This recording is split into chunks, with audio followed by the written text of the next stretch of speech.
This podcast encourages and empowers you to create your own unique real story, develop your own unique real statement, and discover your own unique real self. The power is yours. Good night, Matt Gagnon. How are you doing on this wonderful, beautiful night?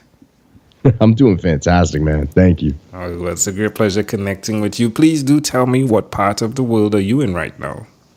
All right. Right now, I am in Austin, Texas. I straddle between here and also a small town in Maine. So I kind of live in two places right now. Are we talking about Maine all the way on the eastern side from where you are?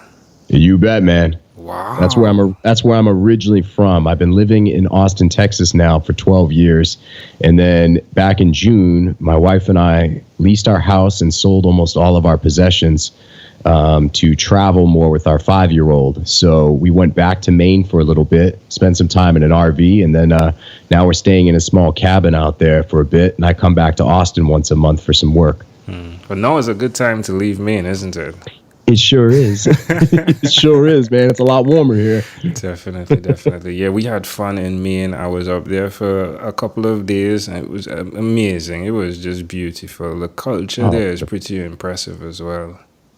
Thank you. I would agree. Yeah, definitely. Well, do tell me, which of your talents is responsible for us connecting at this specific time in history?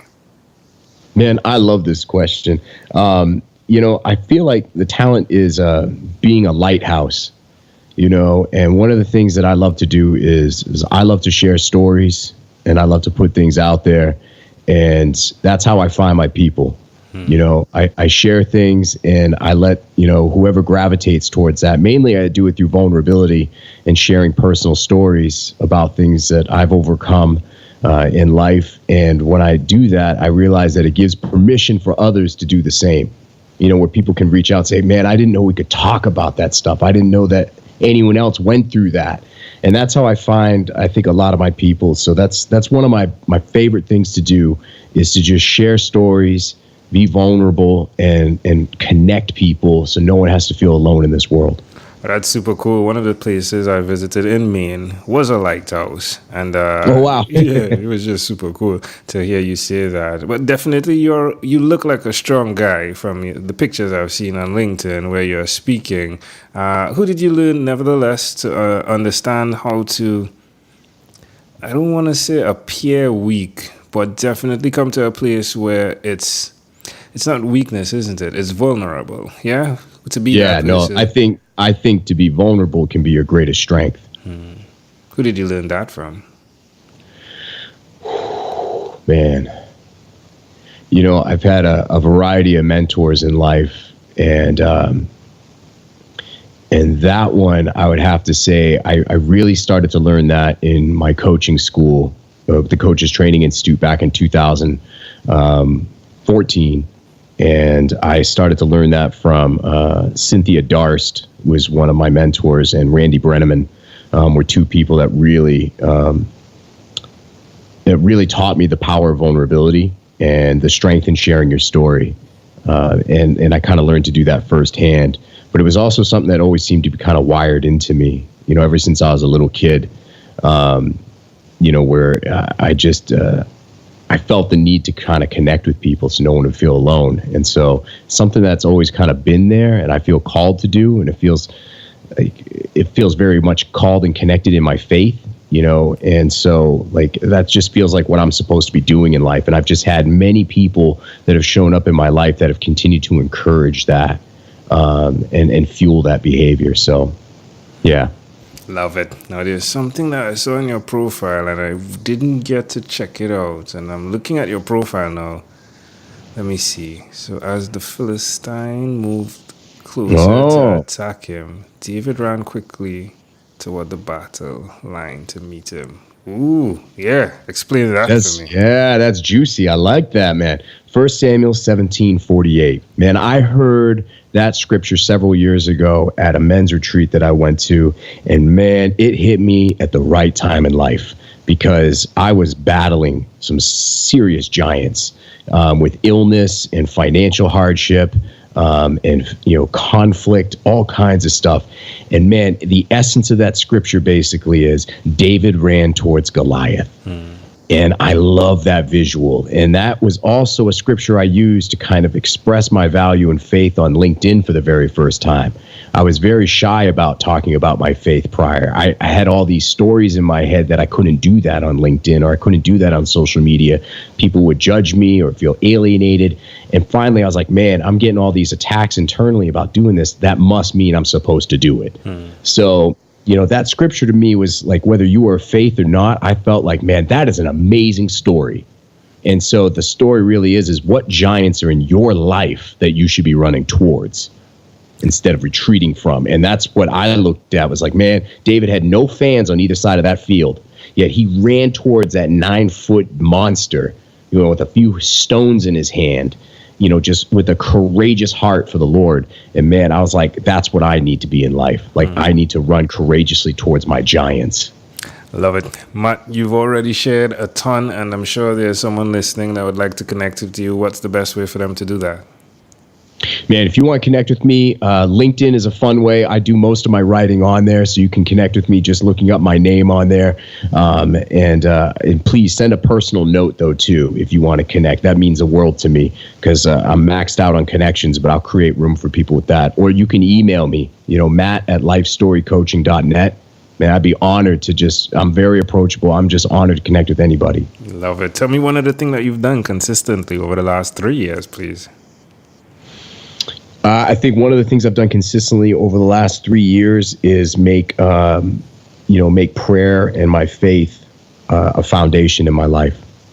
And that's for me. It's not something I'm telling everybody that they got to do, but man, the power in me believing in something bigger than myself has really helped fuel me forward in these last 3 years. Because I'll tell you what, 3 years ago, I was literally on a GoFundMe account where my family and I were 5 months behind on our mortgage, and I was really sick, and I was just building this business. And I, instead of being a victim in that situation and asking why, that was when I shifted my faith to asking God, what are you trying to teach me? And all of a sudden I opened my eyes to this world of lessons and abundance instead of lack. It changed everything for me, man. So that was one of the biggest things, along with learning how to ask for help. Yeah, that's a hard one, isn't it, for us E-type individuals? Yes. Yeah, man. But it's beautiful. It's so works. Beautiful. Oh, the joy and the generosity too. And it's just like, man, why do I always have to be the one that feels like I have to give help, but I'm too proud to ask for it? And so I had to learn how to ask for help, and that was a beautiful thing. And I'll say the final lesson was learning to surround myself with powerful people of faith and just great individuals in my life, people smarter than me. That was a game changer. Definitely love it. Again, amazing audience here live from Matt Gagnon. I love how his name sounds like canyon. Matt, let's switch gears for a moment. Let me invite you now into my time machine that is surrounded with beautiful, warm, blue Caribbean water. Matt, what is your earliest childhood memory? My earliest childhood memory, man, is when I was literally, believe it or not, a year and a half old. And I had run away from home. Like, I had found a way. My mom was asleep. We were living in a small town. And I found a way to get out of my bed. And I found a way to open the front door. And I snuck out at a year and a half old while she's dead asleep. My parents were already divorced at the time. And I crawled through a hole in the fence, and I started to cross a street, and someone from the Boys and Girls Club found me. I remember them picking me up and carrying me inside. And then my next memory was being at the police station playing with the officer's keys. And my final memory was my mom coming to pick me up and her being on one knee with her arms open, just screaming, Matthew. And I ran into her arms. And that was actually, there was a picture that went in the newspaper, but that's my earliest childhood memory. I'm sure my mom would wish I had a different one. But that was the one and I really do. I have very clear memories from that when I was a year and a half old, and it's crazy, but yeah, it's still there. How do you see that memory connecting to who you are today? I'm a bit of a rule breaker in a lot of ways, and I'm very independent. And I'm also very adventurous in a lot of ways too. So I've been exploring and also kind of in the public image too, like with social media and everything. So even at an early age, it seems like my life was being somehow documented. But I've always had a sense of adventure and kind of breaking some rules a little bit. You know what I love in that memory, though, the fact that you're like the David in the imagery, though. I mean, David did that, right? Like he left the camp and he went out to do good, right?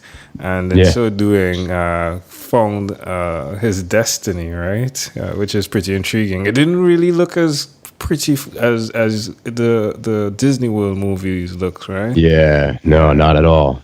But to see that there was help at every junction is pretty cool as well. I mean, from the young lady who picked you up to the police officer to, again, coming full circle to the love of your mother being there. It's pretty intriguing. Love it. All right, if we fast forward to when you were 12, what was your favorite song? Man, I had two. Like, I love music is such a core value of mine that, like, I don't know where I would be today without it.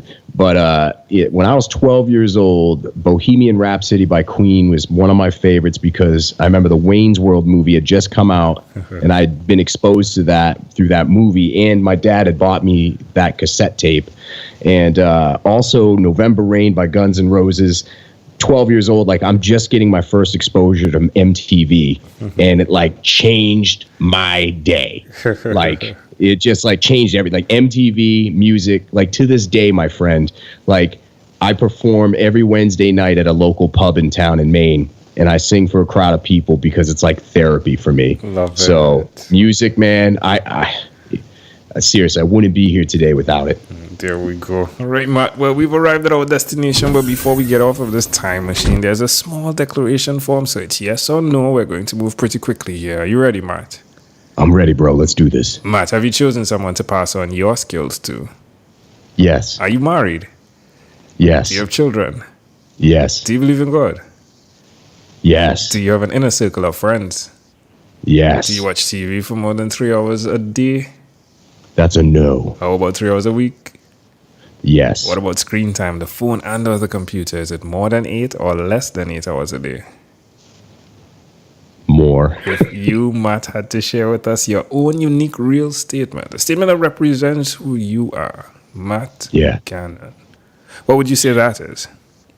I am the courageous heart that passionately beats to serve and empower the hurt, broken, and lost. Love it. Matt, this was such a great pleasure, my friend. Before you leave, is there anything else you'd like to share with our amazing audience? Man, the only thing I can really say is whatever you do in life, make sure you know what your values are, not the values defined by somebody else, but your values, and live a life aligned by those values, and you'll live a life that you never dreamed possible. Matthew Gagnon, thank you for being on What is Inspired by 12-Minute Convos with Angel Jones. This segment has been brought to you by Amazel Enterprise.